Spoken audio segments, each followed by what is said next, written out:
Old Gods of Appalachia is a horror anthology podcast, and therefore may contain material not suitable for all audiences. So listener discretion is advised.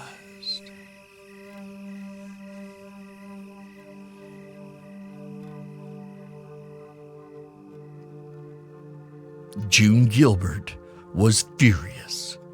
She took a deep breath and counted to 10 as she settled the handset of the telephone back into place on the table by the old sofa they'd inherited from Trevor's pa when they'd taken over the farm. While telephones had been prevalent in Hazell County for a good number of years now, this was a new addition to the Gilbert home. When the bun in her oven had been confirmed, Trevor had insisted they be able to contact family or the doctor at a moment's notice and pay the relatively handsome fee to have them connected to the Hazell County Exchange. She was touched by her husband's newfound sense of responsibility. Had found it sweet how often he tested the line to make sure they were still able to reach the outside world from the end of their little dirt road. Her heart had swelled with pride as Trevor had begun making improvements around their humble little domicile. He built new steps from the front porch with a sturdy railing that gave her something to hold on to as she made her way in and out of the house in her current state.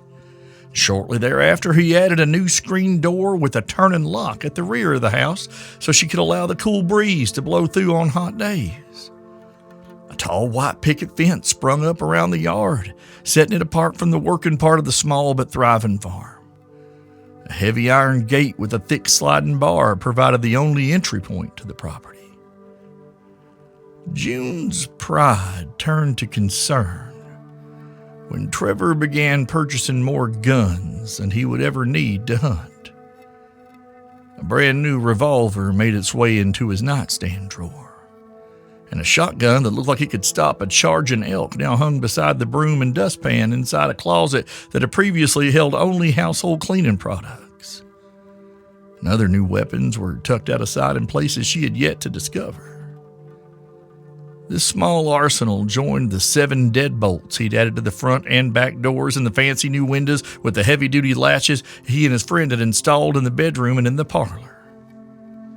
June had asked him, half joking, if he was expecting an invading army when he presented her with the 3 separate new keys it now took to lock the back door.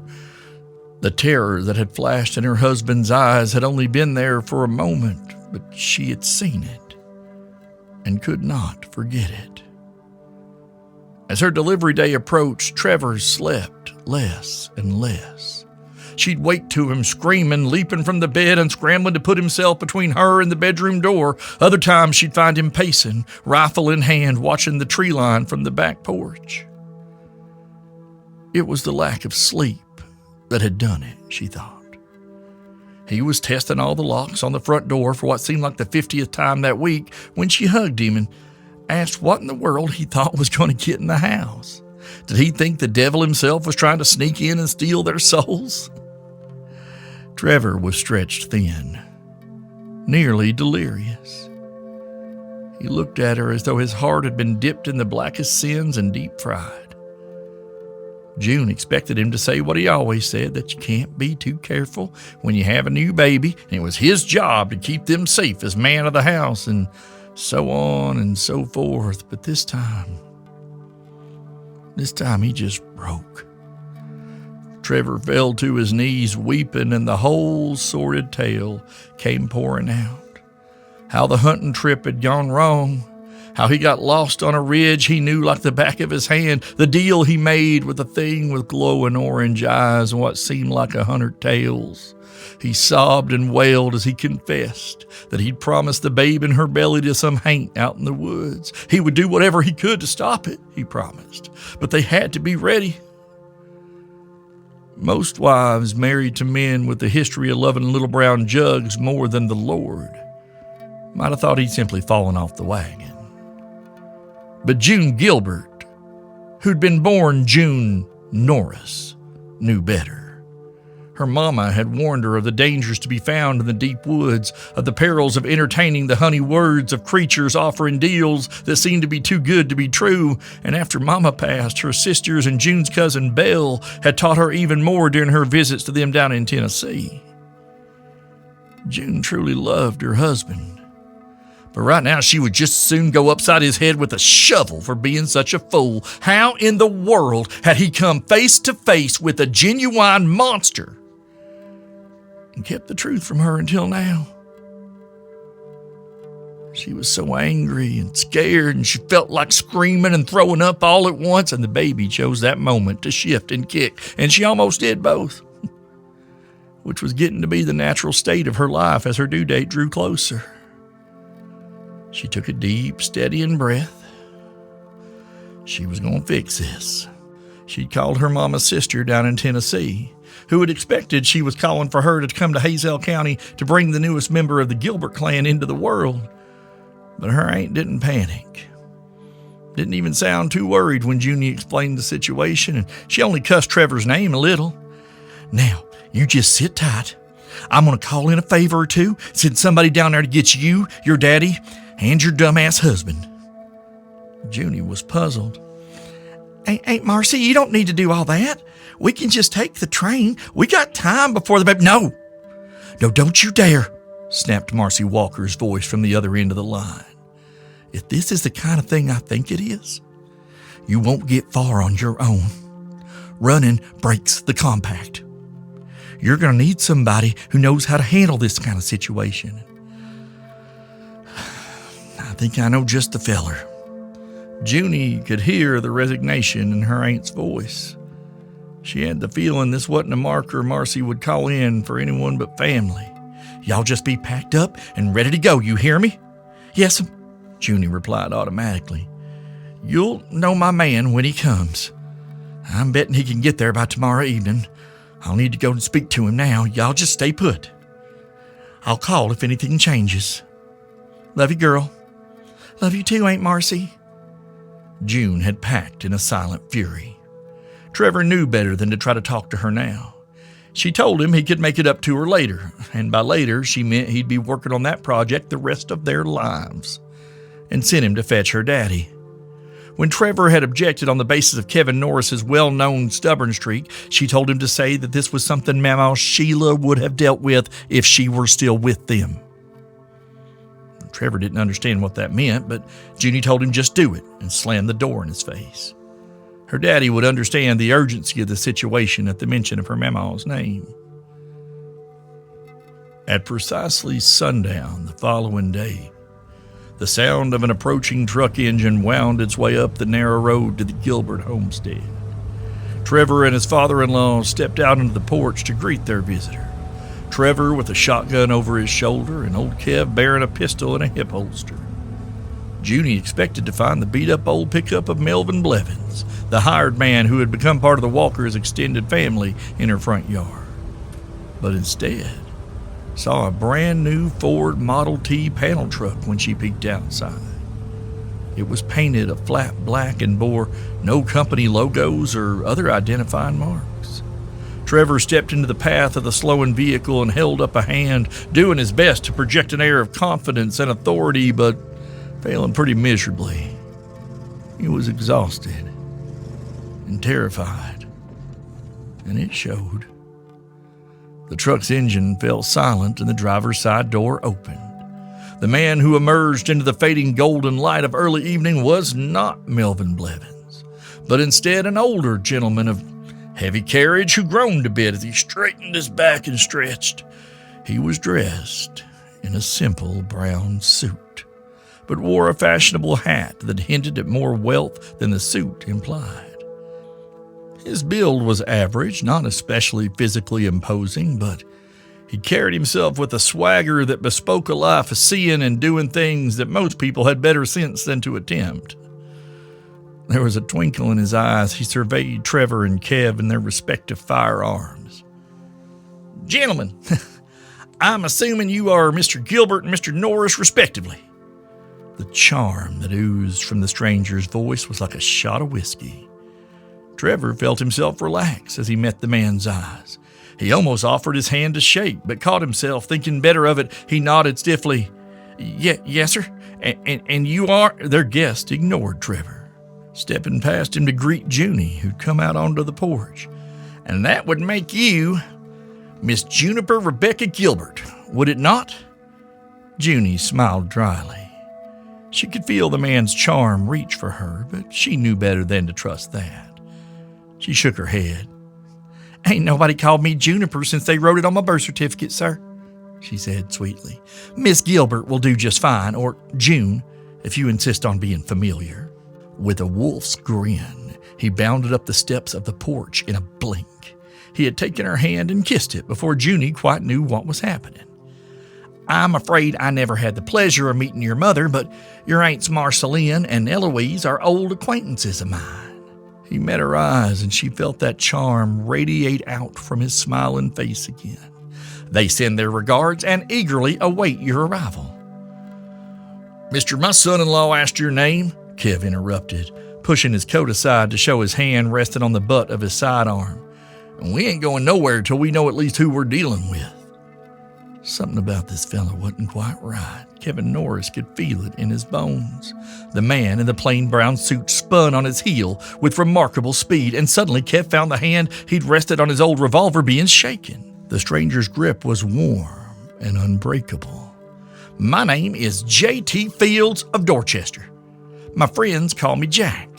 I am here at the behest of your late wife's family, Mr. Norris, to safely deliver you, your daughter, her husband, and your currently unborn grandchild to their hearth and home. Now, y'all can stay here and face what's coming on your own, but if you like breathing, I suggest you get in the truck and come with me.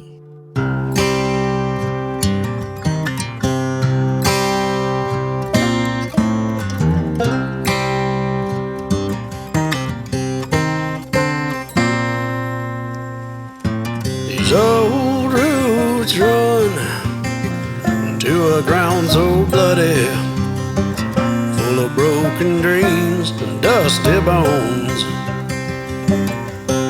They feed a tree so dark and hungry, where its branches split and new blood flows. The ghost of a past you thought long buried rise to haunt the young. The shadow falls, judgment comes. Tread soft, my friend, amongst your fellows. Make your bond your word, lest you get what you deserve.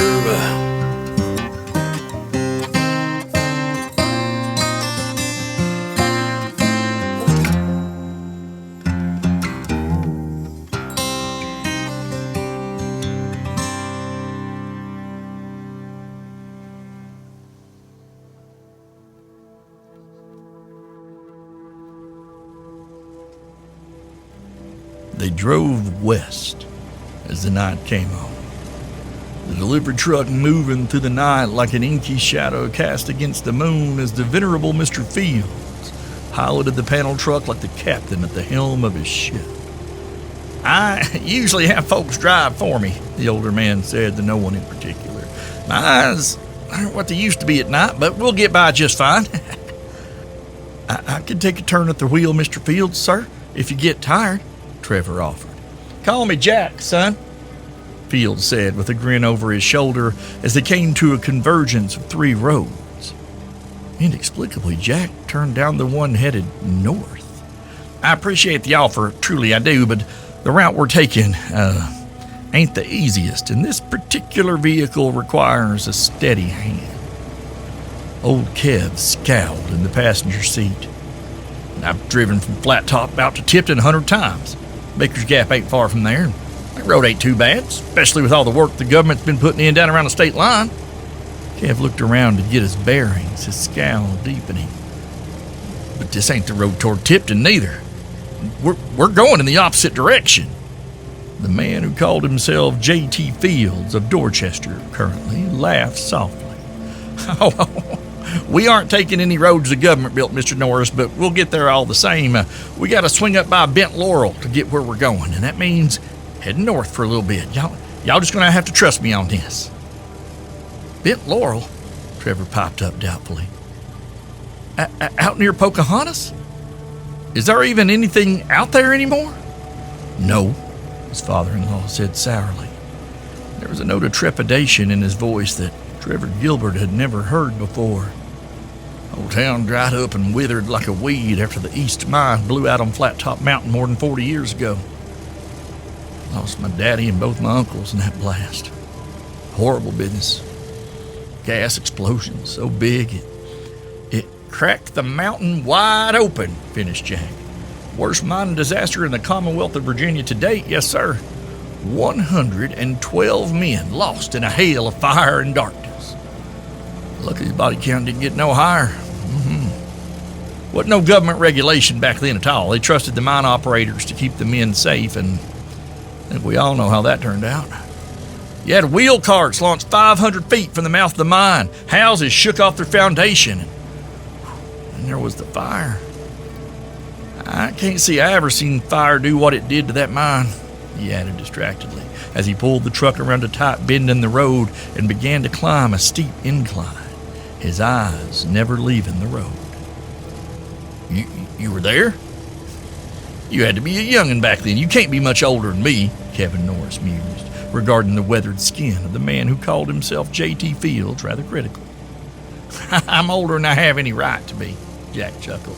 Right now, I'm as old as I ever been in this old sack of meat and bones, but that is not a discussion for tonight. His final words carried the weight of a vault door slamming shut. Trust me when I say I know what there is and what there ain't in Bent Laurel.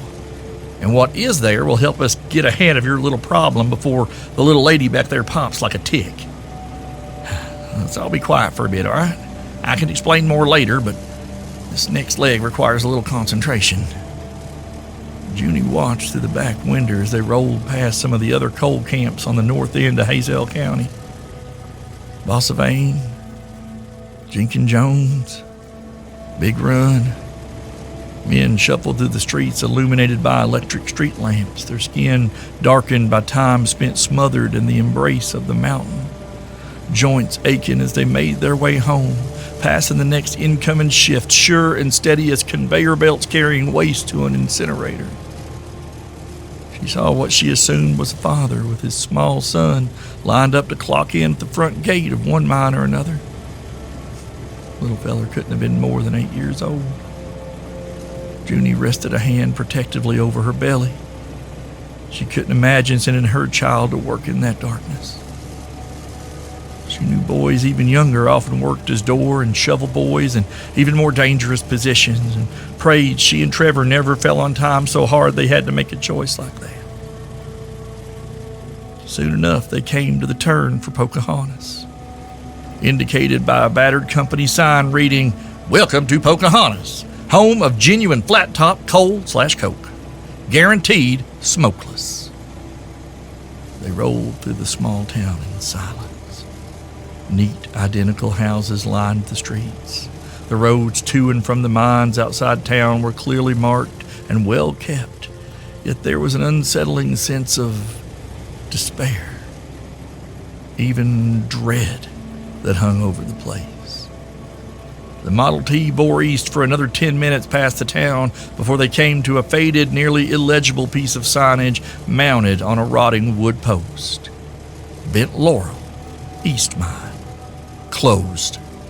Private property. Keep out. Trespassers will be shot on sight. There was no gate nor any sort of barricade blocking the road. So without hesitation, Jack pulled onto the neglected old dirt track that led down a slight incline toward the corpse of the biggest mining disaster these mountains had ever known. The truck had rolled about 100 yards past the sign when its engine rattled itself to a dead stop. Its headlights flickered and died. The night was moonless and overcast, not a single star in the sky above to light their way. The darkness was absolute. Jack glanced down at the steering wheel, snatching his hands away as though it had suddenly grown hot beneath his fingers.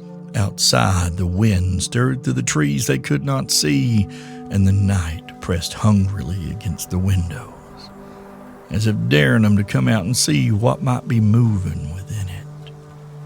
"Ah, I should have expected that," Jack said, bemused. "Well, y'all, we have reached our first destination. Just sit tight and stay in the vehicle, please. I need to arrange for our passage." He opened his door and stepped out, gravel crunching underfoot as he made his way around the back of the delivery truck and opened its panel doors. He rummaged around for a few minutes, clearly searching for something, before exclaiming triumphantly, "Ah, here we are!" The man known as J.T. Fields closed up the panel doors and walked back around to the front of the truck, and there was a soft clank as he placed something metal on the ground. The driver's side door opened again, and Jack stuck his head in. "All right, folks, things are about to get a little interesting. I need y'all to sit tight now, and no matter what you see or what you think you see, just stay in the truck. You hear me? I would suggest you close your eyes, but that might be even worse. Just trust me and be brave. You all right, Miss June?" Junie nodded. "All right, then. Here we go." Jack slammed the door and disappeared into the darkness. The wind picked up, blowing through the leaves on the trees like rattling bones. "Hail to the travelers!" Jack called in an oddly formal voice. "I stand upon your threshold to call upon one who owes me thrice over. One boon you have repaid, and I come here now to seek repayment for the second. I have come to this place of deepest night and sundered veil, bearing gifts of flint, steel, and fire. I seek an audience with those who would seek redress for the wrongly slain, who would give names to the nameless dead left buried beneath these hills in pursuit of other men's money. I make this offering and beg an audience with thee. Pray, come forth!" With this dramatic pronouncement, Jack struck flint to stone, and an old miner's lantern flared to life. He held it aloft, its flame glowing pale and cold, like a tiny full moon in the pitch-black night. Junie immediately wished he would put it back out, because its sickly silver light fell not just on the road or the trees that lined it, but upon dozens, if not hundreds, of dirty, dead-eyed boys who surrounded the truck. Boys who were missing eyes or limbs or parts of their faces. Boys who were dead and had been dead for a long time, yet there they stood. Eyes black as coal dust fixed upon the man in the plain brown suit who held that lantern high.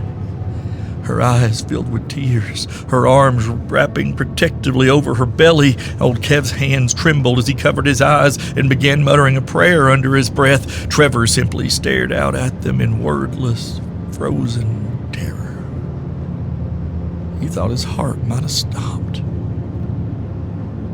The legion of dead boys did not move toward Jack, the lamplight seeming to hold them all fascinated, their hungry faces leaning in like terrible flowers, seeking some strange cold sun. "I know you're here, son, and you owe me, so why don't you come on out so we can talk?" Jack called out. For a long moment, there was no response. The dead children merely watching him in that hungry silence. Then the sea of boys began to shift, parting to allow a lone figure to make his way to the front of the pack. June clapped a hand over her mouth to stifle a scream as he drew near. The boy at first appeared tall, but in the next moment he was not. He had the smooth cheeks of a boy, then the haggard visage of a man grown before his time. He was bleeding, with a crushed face, and then he was some horrific shambling thing made of bones and fire, and finally his features settled into those of a boy again. Just a boy, maybe 12 or 13. A boy dressed for the mines with a cap pulled down low over his eyes. Old enough to work. Old enough to get into trouble. Old enough to die in the endless darkness under the mountain beside his daddy and his brothers. The boy stepped into the light of the lantern, extending his open hand. To June's surprise, Jack handed him the lantern. When the boy spoke, it was the voice of a man. I find this offering to be satisfactory, in accord with the old compacts. He held the lantern high. So say I! So say we all, answered the dull chorus of dead children. The boy turned back to the one who had called him and his cohort forth. Well, hey there, Jack. It's been a while, he said with a knowing grin. What can we do for you this time?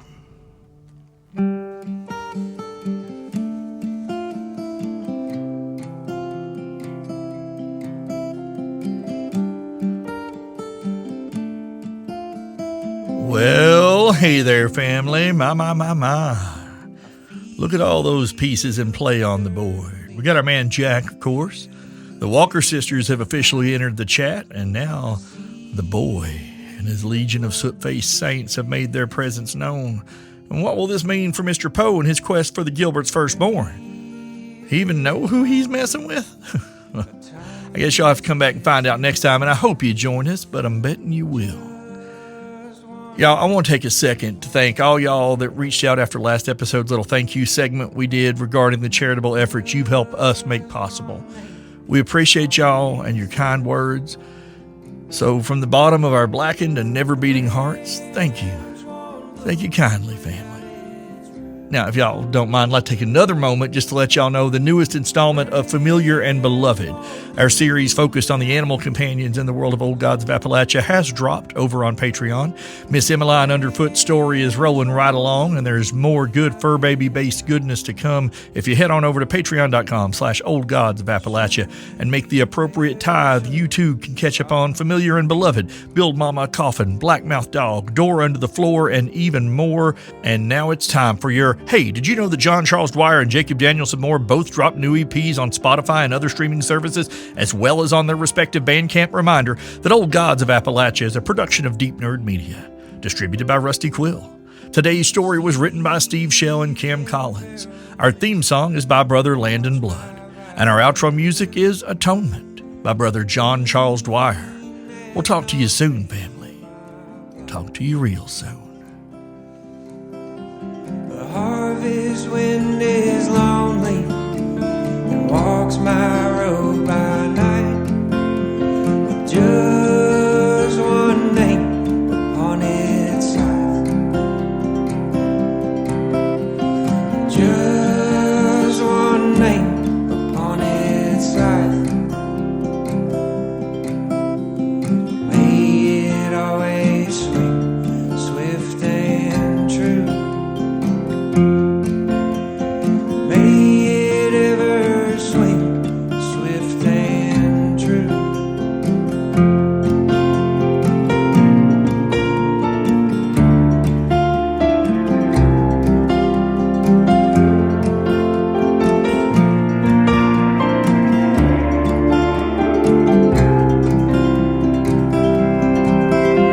The branch won't bloom without its roots.